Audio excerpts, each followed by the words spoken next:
Combinación clave. Estamos con ya casi panel completo. Está con nosotros Ricardo Camargo. ¿Cómo estás, Ricardo? Claro, está también Mario Villalobos de Amplitud. Estábamos conversando con Mario que está difícil la pelea ahí en la región de Valparaíso entre Lili Pérez con, bueno, dos coaliciones que tienen unas listas bastante más numerosas. La de Chile Vamos y, por cierto, las listas del oficialismo y donde Lili Pérez por Amplitud corre sola. Es cierto, es una carrera compleja, una pelea difícil, pero la senadora está muy confiada porque ella ha sido una senadora de calle, de los 8 años, ha estado ahí con la gente permanentemente durante todo este tiempo, y no solamente ahora en el periodo de campaña. Pero hay que reconocer que es una pelea compleja, y se hicieron apuestas muy importantes para dejarla fuera del Senado. Pero nosotros estamos confiados que ella va a ser capaz de revertir esa situación y va a sacar una gran votación. Hay un punto, Mario, que a esta altura de la competencia, los partidos que son recientes, que son más chicos, que acaban de formarse, tienen que empezar a pensar en números, y son dos números, el 3-3. El 3-3 es lo que permite que un partido siga vivo. O tú sacas el 3% de la votación o sacas 3 parlamentarios en regiones continuas. Exactamente. Y por lo tanto, esas son las dos formas que permiten de que tú sigas siendo partido reconocido, y si no, tienes que deshacerte. Tienes que en cualquier región. Exactamente. En contigua. En cualquier región. En cualquier territorio, sí. En cualquier. Son tres, tienes razón, tres regiones. Y por lo tanto, hay una serie de partidos que van a tener que contrarrestar su posición contra ese 3-3. Sí. En el caso de Amplitud, ¿cómo se ve eso? Nosotros reconocemos que al pacto sumemos en sí el hecho de que el Partido Ciudadano haya sido disuelto en un minuto, nos provocó un daño tremendo como pacto. O sea, no solamente a ellos como partido, sino también nosotros como pacto, porque no logramos organizarnos eficientemente como nosotros hubiésemos querido en su minuto, ¿ya? Y eso lo estamos sintiendo el día de hoy, porque obviamente las exigencias de la ley son extremadamente altas para partidos nuevos, muy difícil de cumplir. Sin embargo, en el caso nuestro, estamos muy confiados que vamos a elegir a la senadora Lili Pérez en la quinta región con una muy buena votación. Lo que nos complica es el tema de las listas, porque va sola. ¿Ya? Llega compañero de lista, pero en el fondo va sola, no llega como los otros pactos, que gente con mucha carrera política previa. Pero tiene una votación que le podría permitir arrastrar 1 o 2 parlamentarios o diputados. Esa es lo tenemos nosotros puesto en nuestros cálculos. Y creemos que en Antofagasta, así lo dicen las encuestas, incluso las que tiene el gobierno, según nos ha trascendido por ahí, Costa Zafiropoulos, que fue gobernador en la región, entraría dentro de los diputados, ¿ya? Esas son donde tenemos nosotros puesto nuestras esperanzas. Y ahí estarían los parlamentarios que nosotros necesitaríamos. Una de las cosas interesantes, y yo me imagino, en radio es muy difícil de explicarlo, porque se explica mucho mejor gráficamente. En televisión es casi imperdonable que no aparezca. Yo lo hice hace ya rato en Última Mirada, pero a mí me parece que, y probablemente lo voy a hacer de nuevo, pero me parece que se debe explicar cómo funciona el nuevo sistema electoral. Es muy complejo, e incluso hay mucha gente que hoy día está participando en las elecciones, incluso que son candidatos que no lo entienden, es muy complejo. Se van a dar varios fenómenos ahí, Fernando, yo creo, pero un comentario respecto a Valparaíso, porque Ricardo Camargo. Efectivamente ahí en Valparaíso también creo yo, se va a poner a prueba que se le llamó el batatazo o el charpazo el año pasado, ¿no? Recordamos que Jorge Char no lo vio venir ninguna de las encuestas, ni siquiera los analistas más connotados. Yo siempre le he hecho la talla a Pepe Out, que vamos compitiendo nosotros en el Distrito 8 con él, que tú sabes es un analista importante, pero Pepe Out lo daba tercero a Jorge Char una semana antes de la elección. Y bueno, Jorge Char sacó la votación que sacó, bastante lejano de sus competidores. Y ahora, bueno, se va a probar qué tanto de capital político se ha logrado construir a pocos meses de su elección, porque la apuesta ahí del Frente Amplio es sacar al menos un diputado, ¿no? Jorge Raúl, del Movimiento Autonomista, Jorge Brito, bueno, y otros candidatos se prefieren como los más importantes a nivel de diputado, Y Octavio González tiene una pelea más difícil porque... Fue panelista aquí en esta misma instancia. Es presidente del Partido Humanista, tiene una disputa más difícil, ¿verdad? Le debemos un asado, ¿ah? Sí. Le debemos un asado. Hizo una apuesta. Le debemos un asado. Creo que le apuntó algo. Sí, le debemos un asado. Y él está dando una pelea importante también como senador, con otros candidatos, desde luego. Pero ahí el Frente Amplio, para ser franco, tiene puestas también apuestas importantes en términos políticos, ¿no? En términos de lo que el Frente Amplio entiende que tiene que ser la renovación de la política, y no solamente electoral, sino también cómo lo electoral se vincula a trabajo de articulación social, que en esto en particular Jorge Char pone mucho énfasis. No recordemos que Jorge Char llega a la alcaldía ciudadana como candidato de una asamblea ciudadana, ¿no? Lo que se llamaba el Valparaíso, no recuerdo bien el nombre ahora, pero era un conjunto de organizaciones que finalmente hicieron una primera ciudadana y luego, bueno, ganaron la alcaldía. Entonces ahí hay una apuesta interesante. Y respecto a la ley electoral, yo creo que en estas elecciones se van a dar varios fenómenos, ¿no? Porque de partida tenemos en la región metropolitana al menos tenemos 3 elecciones y en otras 4, ¿no? Tenemos presidenciales, senadores, bueno, en la región metropolitana no, pero en otras partes sí, diputados y core. Y con enormes cantidades de candidatos, y yo creo que va a haber un margen ahí de error, ¿no? Probablemente van a haber errores en el voto porque no es claro. Van a haber 2 cosas, Ricardo, que por lo menos se pueden asegurar hoy. Sí. Se puede asegurar sin ningún tipo de problema que tú vas a tener una demora en el voto mucho mayor que en elecciones anteriores. Sin duda. Porque te van a pasar una cantidad de papeletas con una cantidad de nombres que muchos de ellos no los has visto y no los conoces, y te vas a tomar, en vez de 1 minuto y medio, 2 minutos para votar, te vas a tomar más tiempo, y por lo tanto la gente que está en la cola, la gente que llega antes va a tener que tenerse un poquito más de paciencia porque hay muchos más candidatos que nunca antes. Y doblar ese voto va a ser complejo también. Doblar el voto va a ser complejo, pero ahí por lo menos tú puedes ir a la mesa y que te ayuden. Sí. Ayer salieron los facsímiles, en los periódicos de... Lo que puede ayudar a explicar un poquito el sistema electoral que hemos tenido ahora es que es parecido al sistema de elección de los concejales.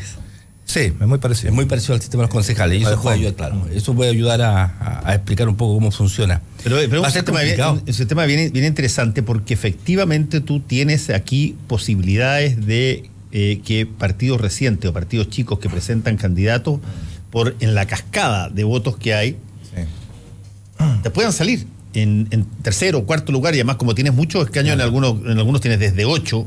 Sí.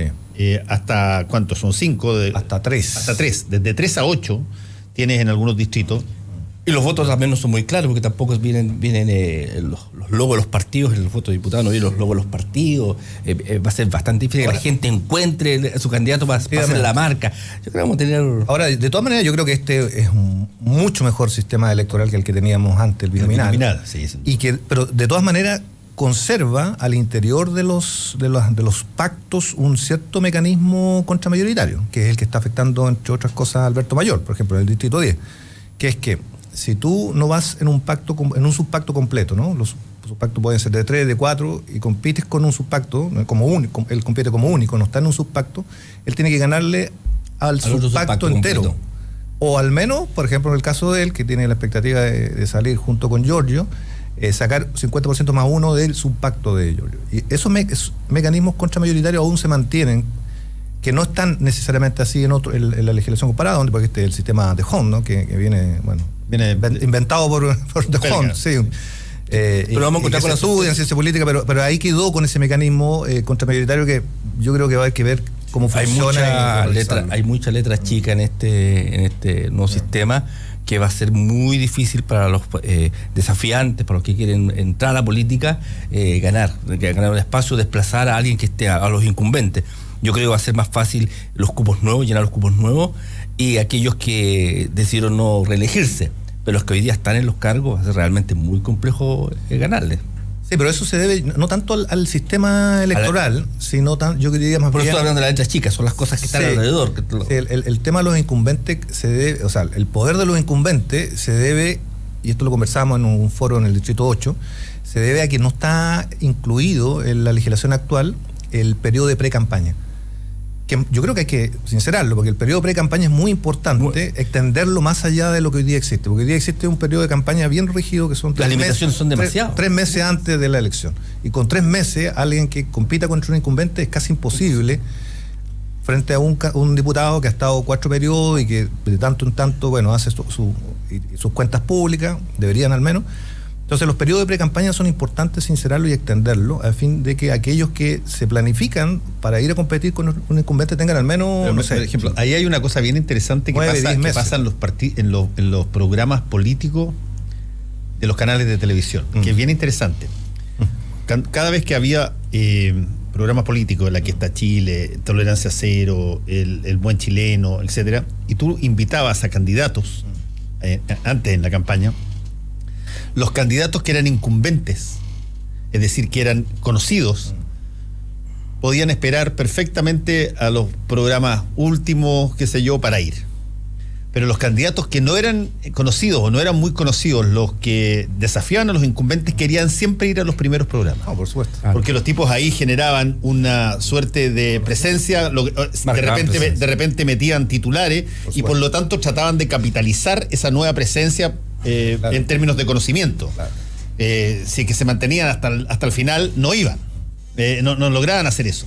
Y por lo tanto nosotros nos sorprendía a veces que había mucho que pedía ir en el primer programa o en el segundo programa, de programas que eran 8 o qué sé yo, y decíamos, hasta que de repente uno de ellos nos dijo, mira, lo que pasa es que yo tengo un nivel de conocimiento, de acuerdo a la última encuesta, que es cercana al 52% y necesito aumentar, necesito un programa claro, que a partir de ese yo lo pueda replicar, mostrar, sacar, etcétera. Es clave, es clave. La radio. Claro. Es clave porque a ver, en distritos tan grandes como el 8, por ejemplo, el caso mío, yo voy en el distrito 8, que es el más grande, uno de los más grandes de Chile, con 8 comunas, ¿no? Importante.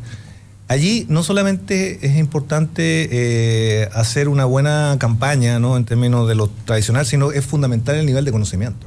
Eso es lo básico. Si tú no tienes un nivel de conocimiento, por muchos buenos proyectos, buenas ideas, lo que sea, no tiene ninguna posibilidad. No hay posibilidad, porque es un piso mínimo de conocimiento en donde uno recién empieza a impactar, recién empieza a aparecer el escenario. Y eso los incumbentes lo tienen, incluso ellos, en distritos como eso, se reservan para hacer campaña en los lugares donde ya son conocidos, y con eso les basta. Y ahí se da una cierta latencia, ojo, porque hay diputados que dicen, ok, yo no voy a ir a Colina, por ejemplo. A mí me lo han dicho, no los voy a nombrar. Me basta con mi distrito, o con mi comuna, Maipú y una más, ¿ya? Entonces ahí uno se empieza a preguntar por qué tenemos entonces un distrito tan grande, si es que van a abandonar algunas comunas de ese distrito. Esa es otra cosa, Ricardo y Mario, que es bien interesante de la evaluación tras la elección. Cuando tienes distritos que agrupan una cantidad de kilómetros cuadrados gigantesca, tú necesariamente tienes que priorizar y necesariamente tienes que concentrarte en algunos y en otros probablemente delegas o los das por perdidos si es que no está. Y eso significa de que tú representante o querer siendo representante de un distrito muy amplio, va a haber mucha gente que va a considerar de que tú no pasaste por ahí. Por supuesto. Obvio. Y que por lo tanto es un dejo. Tú dices que la forma de arreglar eso es aumentar la precampaña.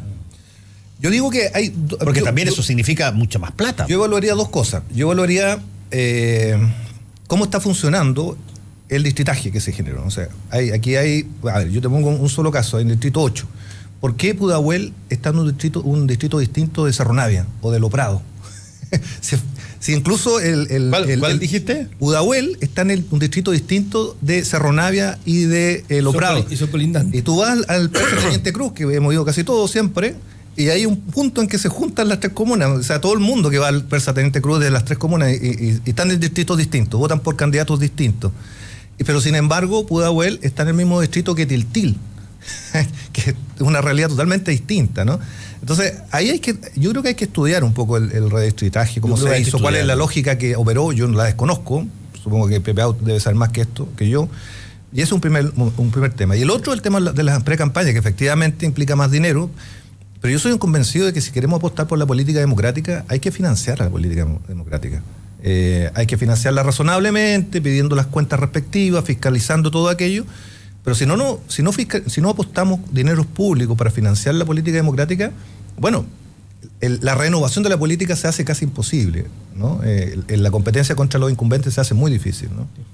Yo creo que en los tiempos modernos que estamos tan avanzados en la informática, yo creo que si queremos avanzar, realmente profundizar la democracia del Estado, que ha puesto tantas restricciones para hacer campaña, en algunos casos en forma muy correcta, también podría ayudar en la difusión de las ideas de los candidatos, ¿ya? Y así como se exige programa a los candidatos presidenciales, también debería exigirle a los candidatos parlamentarios, a senadores, a diputados, y difundirla o en las páginas del CERVEL o por vía electrónica, y enviarle, como se hace en otros países, enviarle a los electores, oiga, en su distrito estos son los candidatos, léalos, estúdielos y usted elija, porque hoy día la gente está mucho más desilogizada que antes, ¿ya?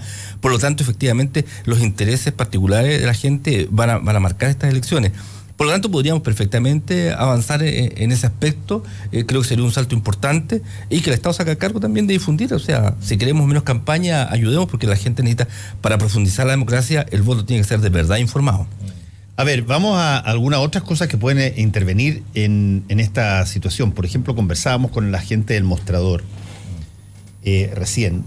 Una cosa estuve escuchando yo ahí en la entrevista, fue muy duro con Lago. Es que es muy impactante. Sí. Lo que hizo Lago. Yo creo que, repito, como lo dije en el mostrador, Lago lo hace porque cuando él tiene afectos personales con alguien, se juega por ese alguien, incluso cuando conspira contra lo que es el sentido común de la misma situación política que probablemente él, si hubiese sido el candidato, hubiese determinado en el caso de la financiación con platas truchas o con boletas ideológicamente falsas en la política que ha habido, digamos. ¿Se refiere al apoyo que le dio el apoyo que le da a Fulvio Rossi, que es una persona que está desaforada, que está en sentencia en sala judicial? Claro, hay presunción de inocencia, sin duda que hay presunción de inocencia, pero no cabe la menor duda que está en un estatus distinto a muchos otros parlamentarios que nunca han sido desaforados todavía, que solamente tienen planteada una situación. Sí. Lo que pasa es que Mirko decía Lago pretendía ser una figura y está pensando en el futuro. Yo creo que lo que él ya tiene asumido es que desde el punto de vista político él ya no tiene futuro, ¿ya? Y que efectivamente lo único que está defendiendo hoy es su legado para la historia, su lugar en la historia, es lo que hizo, porque no podemos negar que fue un actor relevante en el periodo de la Concertación, o sea, de todas maneras. Y antes también. Y ya también, entonces, es un hombre que va a tener un lugar muy merecido por lo demás en la historia de este país. Por lo tanto, obviamente, él lo que está haciendo es defender lo que él hizo en ese periodo, ¿ya? Sí, pero es cierto, claro, porque en ese caso los afectos también son importantes. Pero en el caso de él, sí, eso puede haber sido lo que definió esa decisión. Sí. Porque yo creo que a Soria no le voy a apoyar, bajo el punto de vista, porque tampoco Soria es una blanca paloma. Eso no, pero no tiene por qué materializar. Se lo podía haber obtenido. No, claro. Lógico, no está dando apoyos a diestra y siniestra en términos de todo el país. Sí. Él lo ha escogido con pinzas. Mira, yo creo que, a ver, no es menor lo que pasó con esa declaración del expresidente Lago.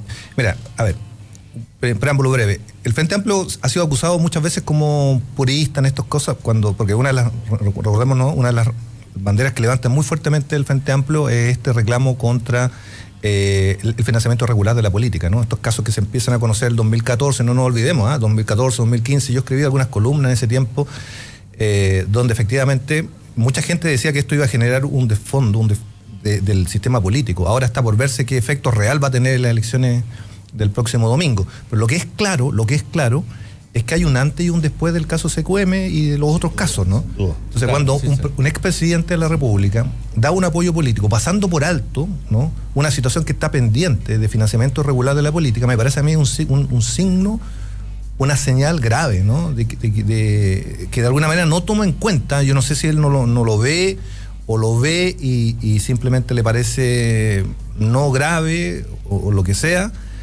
ese escenario en el que se encuentra el ex senador Fulvio Rossi, que además, o el senador actual, además Fulvio Rossi es un personaje que no solamente está afectado hoy día por el tema del financiamiento regular de la política. En su propaganda electoral él ha sacado cuestiones bastante complejas en términos de inmigración, muy cercana a lo que hoy día vemos con Donald Trump en Estados Unidos. Es cosa de ver su propaganda en su Facebook.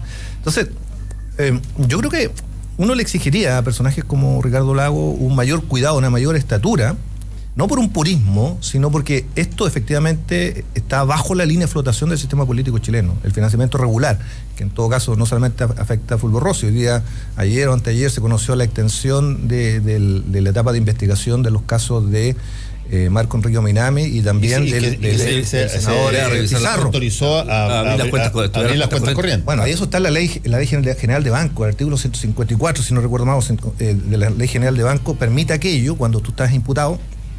Y eso es muy grave porque yo no recuerdo a otro político que se le haya autorizado aquello. Bueno, Marco Enrique Minami se defiende diciendo, ya se revisaron todas mis cuentas, pero en realidad esta es la primera vez hasta donde entiendo que se ordena esa medida.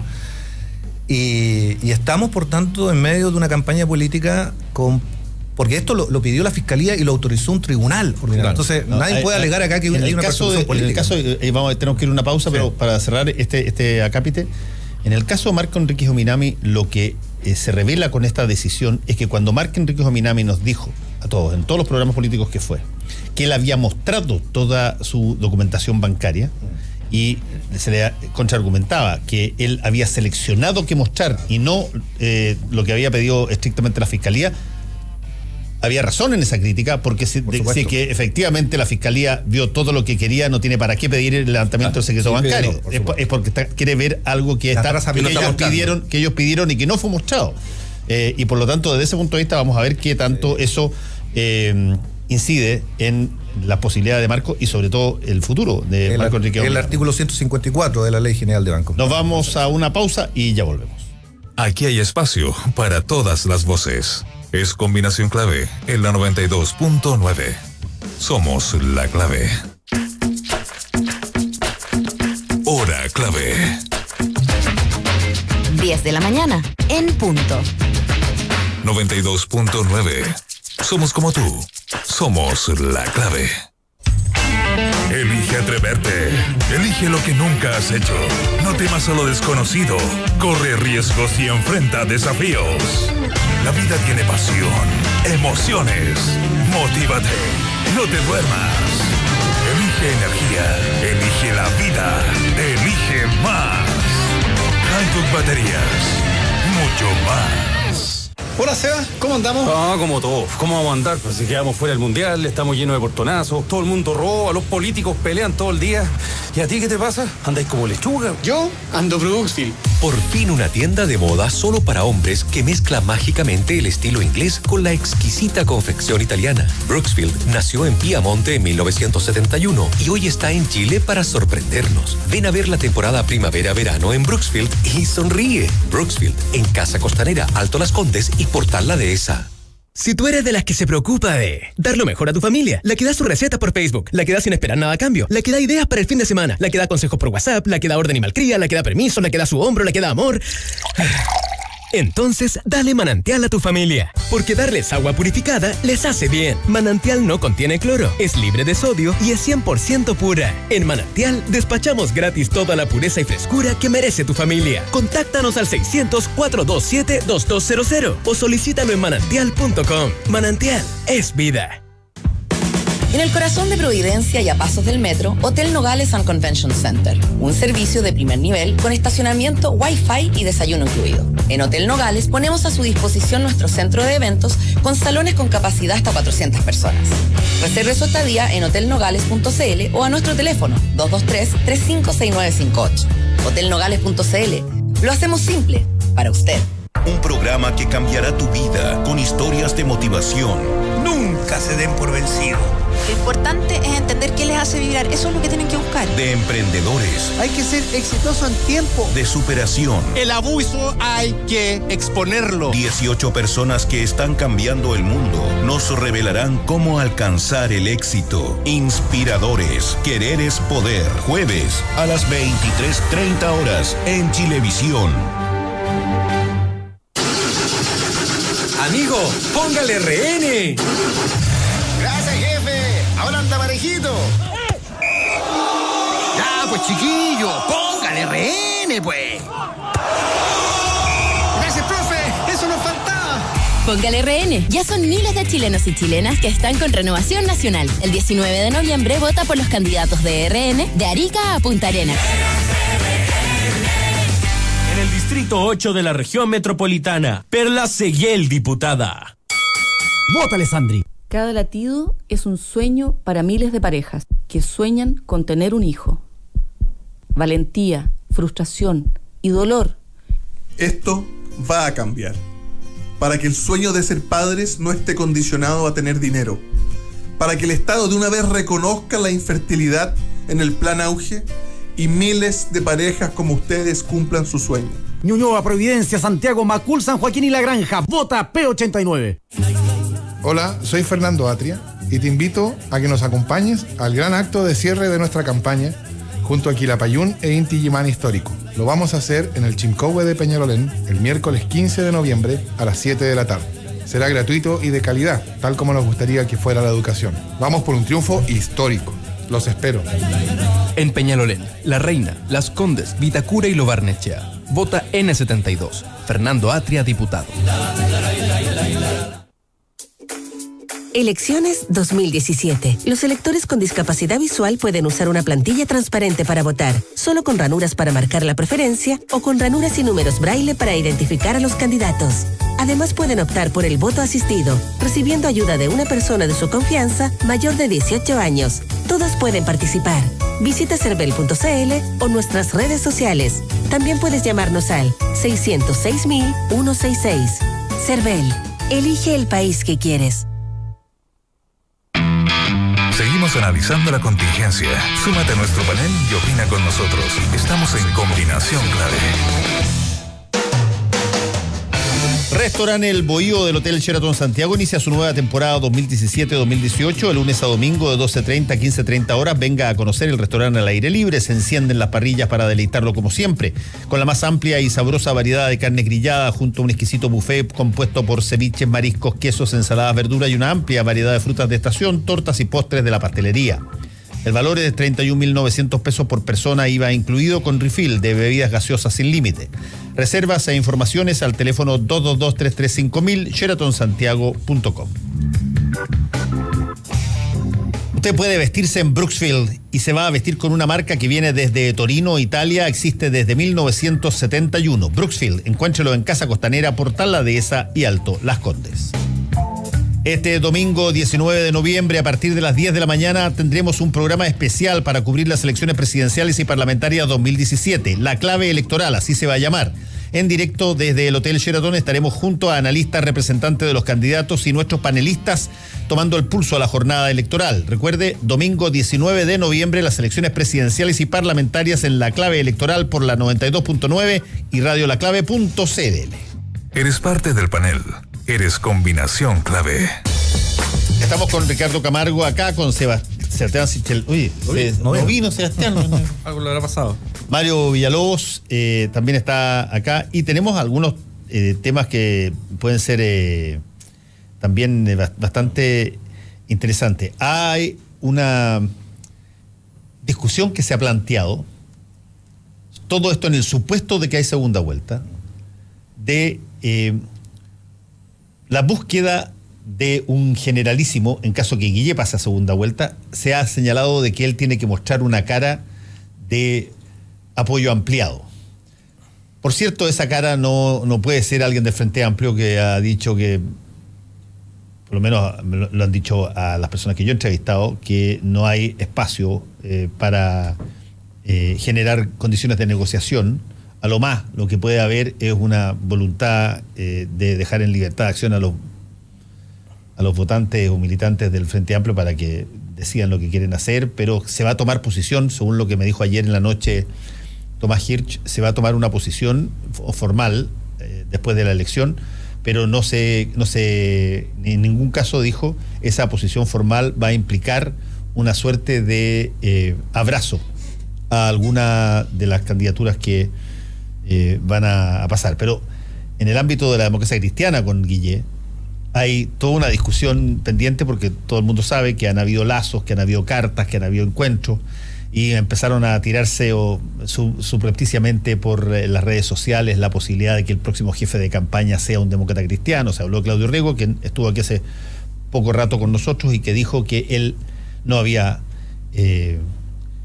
sido ni había hecho la campaña como ni había estado militantemente en eso con su propia candidata en esta oportunidad, Carolina Goich, mucho menos. Él creía que lo iba a hacer con Alejandro Guillé porque quería seguir hasta el final, por lo tanto ahí eventualmente queda cancelado su nombre. Pero el tema de las segundas vueltas, hemos tenido varias segundas vueltas en Chile. Yo recordaba en el panel anterior que cuando Ricardo Lagos sorpresivamente casi le empata o pierde con Joaquín Lavín por 35.000 votos, cambia totalmente su equipo entero. Sale Carlos Ominami y Marco Enrique Ominami, y uno entiende hasta cierto punto por qué puede darse la relación que tienen. Lo saca. Y en la segunda vuelta entra Eugenio Tironi, entra Soledad Alvear, entra el equipo que finalmente le gana a Joaquín Lavín. En las segundas vueltas de Sebastián Piñera con Michelle Bachelet, la primera vez, bueno, no hubo grandes cambios porque ahí era bastante fácil concebir que iban a sumarse fuerzas de la izquierda, eran mayores en términos de votos que las fuerzas que quedaban fuera de la derecha, y en ese caso en la primaria, hay que decirlo, en la primaria que tuvo Piñera contra Lavín, ¿tú te acuerdas? Sí. En la elección, 120.000 personas que votaron por Lavín no votaron por Piñera. Por lo tanto, ahí hay una situación también interesante. ¿Cómo se ve esa segunda vuelta eventual? Yo creo que va a depender mucho del cuarto lugar, ¿eh? Quién salga en el cuarto lugar. No es lo mismo que salga la Carolina Goich, Meo o Beatriz Sánchez, ¿ya? Porque obviamente eso va a definir, porque dentro del, seamos claros, dentro del equipo de Guillé también hay fuerzas divididas, hay un sector que debe empujar necesariamente hacia el centro, hacia la democracia cristiana, más hacia la socialdemocracia, y tal el sector del Partido Comunista, representado ahí por Juan Andrés Lago, que por lo más probable va a querer empujar hacia el sector de la nueva mayoría. O sea, ha corrido mucha agua bajo el puente, se han dicho cosas muy duras. La DC ha sido muy clara que no quiere por ningún motivo integrar una nueva coalición con el Partido Comunista. Por lo tanto, si Carolina Goich no sale cuarta y sale la Beatriz Sánchez, yo creo que va a ser complejo, no es una decisión fácil la que tienen que tomar. Y ese resultado va a ser clave para ver hacia dónde se va a inclinar la mirada del comando de Alejandro Guillé. Mira, yo te digo lo que el Frente Amplio, en mi perspectiva, debería hacer. Yo creo que el Frente Amplio no debe renunciar a disputar una cuestión que me parece a mí fundamental en política, que es llenar de contenido las fronteras políticas que uno trace.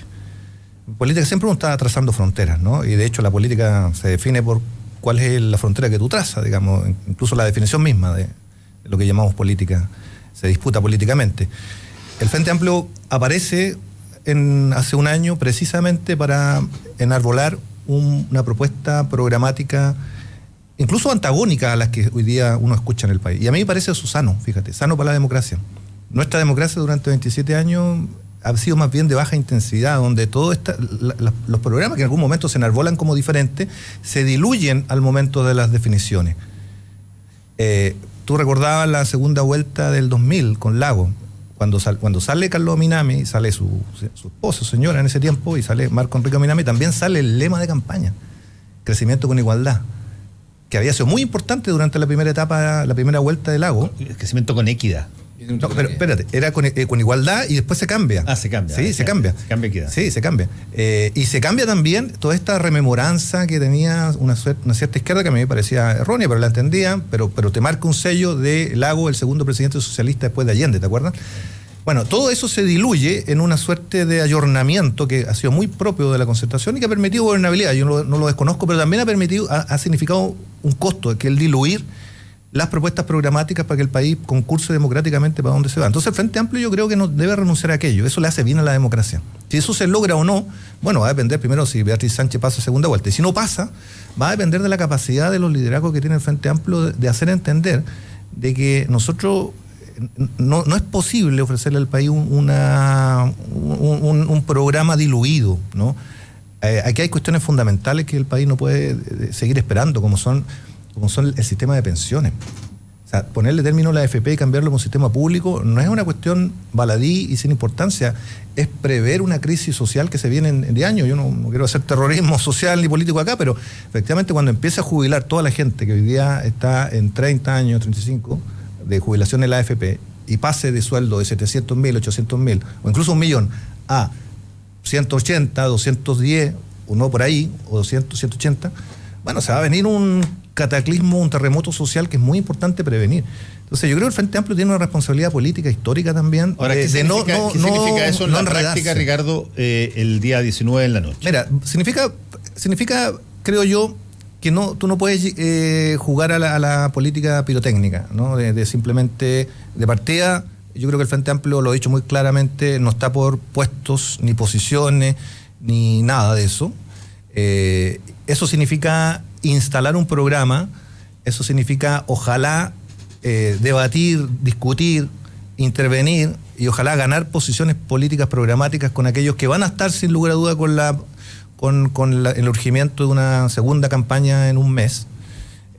Nosotros sabemos que eso es difícil de hacer en términos del tiempo corto, pero bueno, ahí vendrá la capacidad de los liderazgos políticos del Frente Amplio y de aquellos que salgan electos también como diputados. Yo te doy una sola idea que a mí me parece relevante, a ver, que podría ser en términos prácticos. Yo creo que el Frente Amplio, junto con plebiscitar, porque lo ha dicho que va a plebiscitar, ¿qué va a hacer en segunda vuelta? Debería plebiscitar también, bueno, sus propuestas programáticas, ¿no?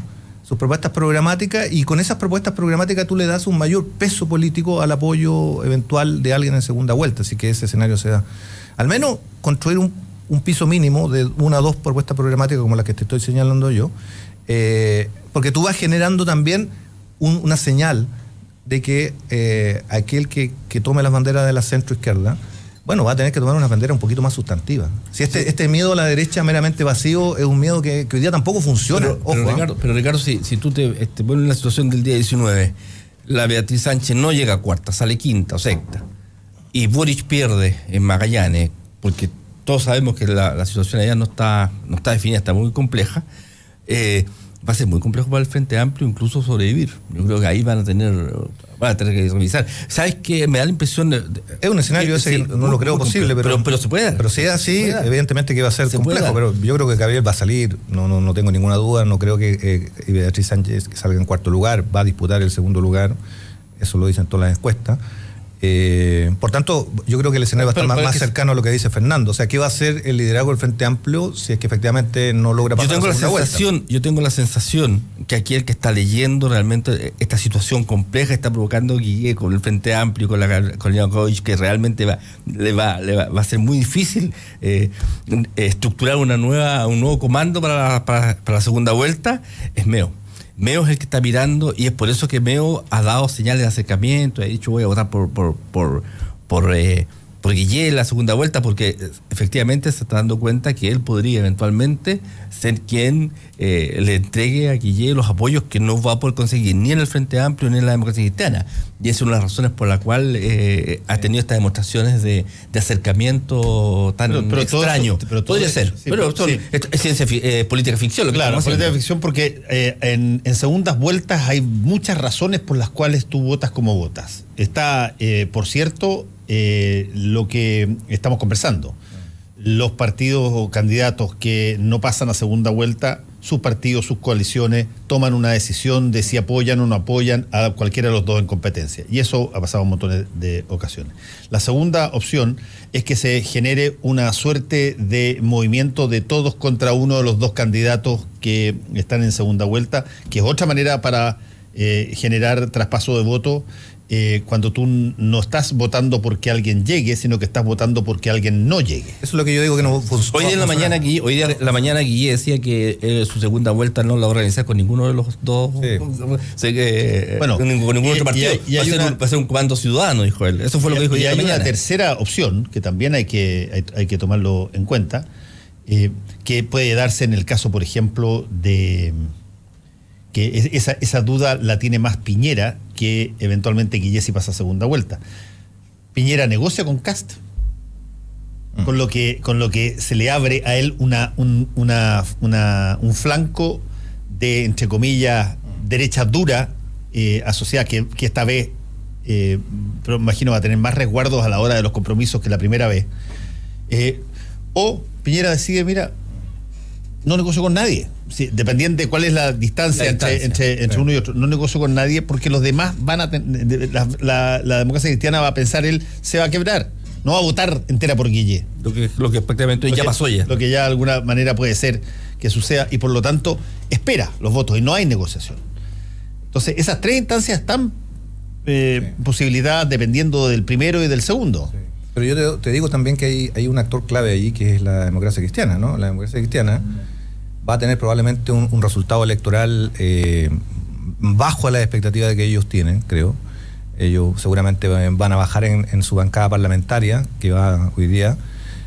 Yo te doy un caso, en el distrito 8, ellos llevan una lista parlamentaria de 5, siendo que tú podías llevar 9, y eso ya da ventaja. ¿Cuál es el distrito 8? El distrito Maipú, Cerrillo, Pudahuel, Quilicura, Estación Central, Lampa, Colinas, Textil, el que voy yo como candidato. Y ahí va Gabriel Silve como cabeza de playa, probablemente salga electo, según dicen, pero su lista o su subpacto se va a ver mermado en términos de votación.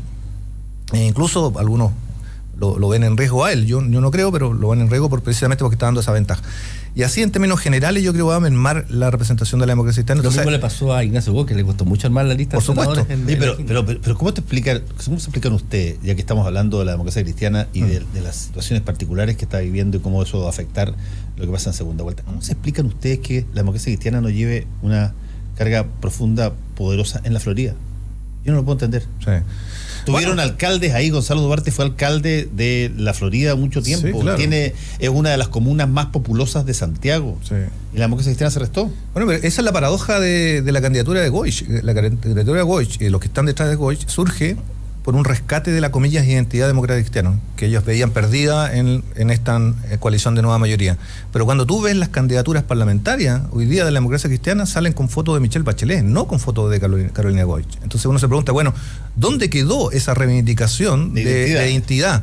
Se diluyó por un pragmatismo de esos candidatos que veían que para sacar votos necesitaban ir con una figura potente electoralmente como era Michelle Bachelet en su juicio, y no con Carolina Goich. Entonces la democracia cristiana va a quedar mermada y ahí va a quedar, me parece a mí, yo veo a Piñera moviéndose en ese escenario. No sé si Piñera, no sé si la preocupación central de Piñera sea captar los votos de Kast, porque esos votos van a ir a Piñera. Yo no tengo ninguna duda. O si no van a Piñera, no van a ir a ningún lado. Y por tanto no van a ir a votar.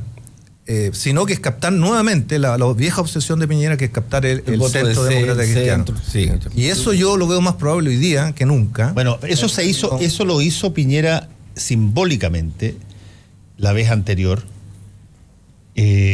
donde él competía con un demócrata cristiano, por lo tanto no podía ser tan burdo como tratar de apropiarse de Patricio Elwin como lo puede hacer ahora. Lo intentó, también. Lo intentó, pero él lo hizo en términos de convocar a los demócratas cristianos detrás de su gobierno cuando coloca a Jaime Rabinet como ministro en su primer gabinete, que duró bien poco y que el propio Jaime Rabinet después se quejó, pero duró bastante poco.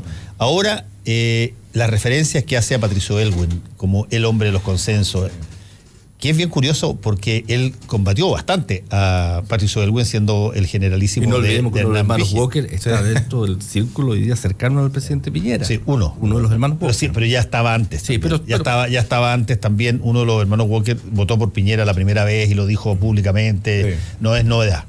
El punto es básicamente, y él tiene una manera de zafar del caso de Elwin, porque él puede decir: yo lo combatí porque creí que iba a ser un mal gobierno que no correspondía, pero me di cuenta que hizo un gobierno extraordinario y la transición fue fantástica y por lo tanto lo admiro, qué sé yo. Se puede zafar por eso, pero a mí no me cabe la menor duda que Sebastián Piñera, pasando una segunda vuelta con una diferencia con quien quiera sea segundo, no muy extraordinariamente apabullante, él tiene que tomar una decisión de dónde va a buscar sus votos. Pero ahí, mira, para concluir el análisis, pero ahí el sector, porque no es toda la democracia, el sector que va a salir golpeado, el sector que empujó la candidatura de Goich, que es el sector más conservador de la democracia cristiana. Pero no te olvides, Fernando, que si pasa lo que creo yo puede llegar a pasar, pero va a producir un efecto por otro lado, que salga Yanna Proboste electa senadora, eso va a fortalecer los sectores más, comillas, progresistas y de izquierda de la democracia cristiana. Y eso le hace bien a la centroizquierda.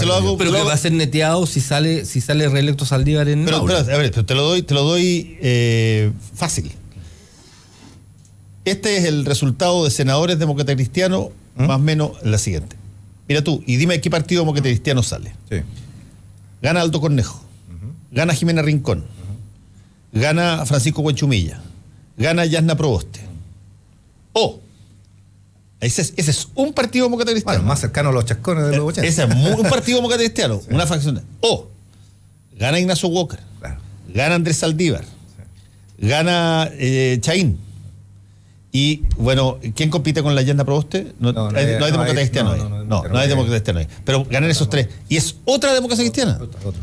Esta idea de que la democracia cristiana es una, somos todos hermanos y somos todos... te digo. Ya se quebró un poquito por eso el 19 de la noche va a ser un día muy complejo para la ESE. Está todos mirando qué ocurre en la ESE. Va a ser muy interesante. Ahora, porque hay lugares donde se va a definir cosas más que en otros. En el Frente Amplio, ni hablar, Ricardo. Por supuesto. El Frente Amplio es un crisol que va desde los liberales hasta la punta. Y ahí...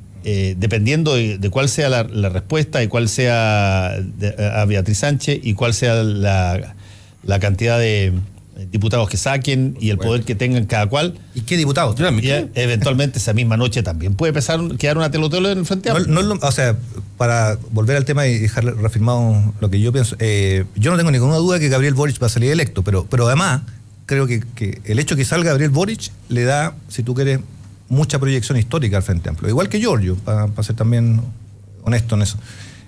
Son dos grandes liderazgos jóvenes que al igual con Jorge Char se proyectan derechamente para el 2021, si eso es indudable.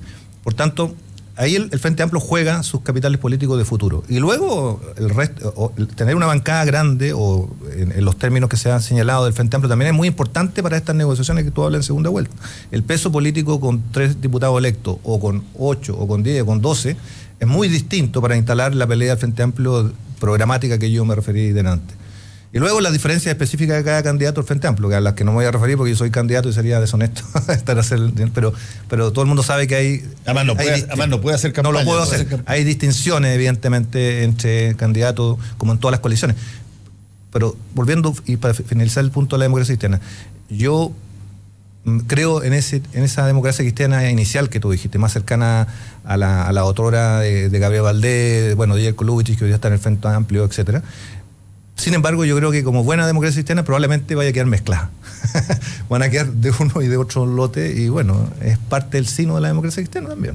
Mientras más mezclada quede, más compleja su situación. Yo de verdad pienso que la EC está al borde del quiebre. Por eso el 19 va a ser tan interesante. Va a ser muy interesante porque, bueno, a ver, la democracia cristiana es un partido, digámoslo, aunque eventualmente no coincida mucho la frase que voy a usar, el adjetivo que voy a usar para muchas de las cosas que han pasado en la última instancia, pero es un partido serio. Sí. Es un partido que ha tenido presidencia de la República 3 veces. Es un partido que fue, y a uno se le olvida, porque la historia vale. El Partido Demócrata Cristiano no es un grupo que se desgaja del Partido Liberal, es un grupo que se desgaja del Partido Conservador. Claro. Sí.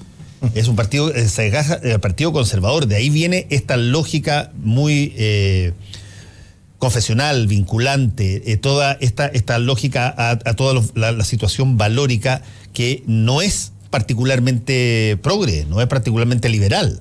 Tiene mucho de eso todavía, a pesar de que los tótems más antiguos se han ido falleciendo la gran mayoría. Pero es un partido serio, es un partido que tiene historia, que sabe lo que es estar en situaciones de gobierno y en la oposición y en gobierno, pero además sabe perfectamente que se ha quebrado 3 veces. Sí. Se quebró con el MAPU, se quebró con la izquierda cristiana, se quebró con el PRI. Sí. Y por lo tanto tiene su historia. Momentos en los que un grupo de personas ha determinado que no puede continuar dentro de ese partido paramilitar y se sale. Si esta va a ser una de esas situaciones, no tengo idea. Lo único que sí sé, porque llegan por WhatsApp, es que hay logos de partidos alternativos que se desgajan de la que está circulando. Y por mucha historia que tenga el Partido Demócrata Cristiano, por mucho pasado, nosotros sabemos que los partidos se van reduciendo si no son capaces de adecuarse a los momentos históricos de los países que evolucionan. El Partido Radical también tuvo varios gobiernos y lo hemos visto convertido en un partido muy minoritario durante muchos años. Yo creo que es lo que va a pasar con la DC, ¿ya? Sin quitarle ni uno de los méritos que tiene, por supuesto. Nada, estoy haciendo un análisis, ¿no? ¿Ya? Y yo creo que efectivamente la democracia cristiana ha sido incapaz, como decías tú, Ricardo, de renovarse, de buscar su nueva identidad, adecuarse a los tiempos, y eso le está pasando a la cuenta. Yo simplemente, para finalizar el punto de la democracia cristiana, yo en todo caso rescato mucho y llamémoslo así, identidad social cristiana. Yo creo que se sigue existiendo todavía en el Chile actual, muy fuerte. Y yo creo que es importante reivindicarla cuando hoy día, lamentablemente, la impronta cristiana está siendo capturada, a mi juicio, por algunos grupos bastante más integristas. El cristianismo vinculado a lo social a mí me parece muy potente. Y es de muy larga data, política. Y es de muy larga data. Algunos te podrían decir que lo que el propio Cristo hizo fue justamente generar una vertiente de actuación, digamos, dentro del punto de vista desde la base de la lógica de determinados valores y de determinadas cosas que tienen que ver con lo social y con lo político, no necesariamente con... O sea, recuperar la ética como una regulación de la vida colectiva y no solamente de la vida privada es fundamental para los países. Y todavía eso tiene mucha fuerza, pero tiene mucha menos fuerza, por ejemplo, en ámbitos de lo que se ha avanzado en términos de lo que se llama la agenda valórica o los temas valóricos. Ahí hay mucha más dispersión, hay mucha más diferencia de la que hay, por ejemplo, en el caso del cristianismo, de la lógica social cristiana, de, por ejemplo, tener una posición respecto de determinadas cosas, como por ejemplo los colegios católicos, o por ejemplo la acción de servicio público y todas esas cosas que son parte del hablar de ello. Por lo tanto, es bien interesante. Campo de disputar, porque me va a disculpar, Fernando, que queda un poquito tiempo para hablar, pero a mí me parece que es súper interesante y no va a alcanzar a tocarlo hoy día. Lo que está pasando con el informe del fraude de Carabineros. Yo me tomé la molestia, porque es largo, y me lo leí entero, en algunas partes con más detención. Y lo dije yo antes, cuando estábamos con el mostrador en la clave. Yo no había visto nunca un informe así, que en lo medular, sobre el hecho. Olvídate de las consecuencias, porque las conclusiones son propias de cada cual. Pero sobre los hechos en lo que todos están de acuerdo es impresionante. Impresionante. Yo no había visto nunca una cosa así. Ahí sí que es directamente una asociación ilícita para intentar sacar plata sobre la base de una suerte de enquistamiento de sacar este tipo de plata sobre la base de unos argumentos y una visión hiper calculada. Y por muy doloroso que pueda súper duro, yo creo que uno no entiende, y por muy doloroso que pueda resultar, que hace la comisión. O sea, yo te digo una cosa, Carabineros, por los cuales yo tengo mucho respeto y todo lo que tú quieras, pero Carabineros debe estar hoy día en una situación muy incómoda, porque ve a determinados generales que han usufructado básicamente la gente que tiene que ver con lo que denominan intendencia, finanzas, administración. No el carabinero de a pie. No, pero el carabinero de a pie hoy día tiene acceso a www.cámaradediputados.cl y encontrar y leer el informe. Claro. Y el informe lo están leyendo y de repente se preguntan, pero perdóname, ¿cómo es esto de que hay 66.000 carabineros zombies? Que nunca jamás existieron y que sin embargo se había presupuesto para ellos, que esa plata se repartió entre unos pocos, aduciendo que en realidad se habían contratado cuando no existían. Y por muy doloroso que resulte para algunos, ¿ya?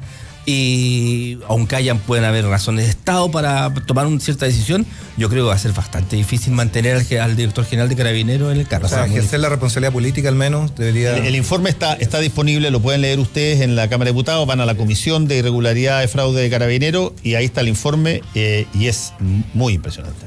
Y en el informe no hay disidencia. En lo que hay disidencia únicamente en la votación sobre si es que Bruno Villalobos tenía responsabilidad o no tenía responsabilidad directa en esto, y 2 personas dijeron que sí, Sergio Espejo y Leonardo Soto, los diputados, y el resto dijo que no.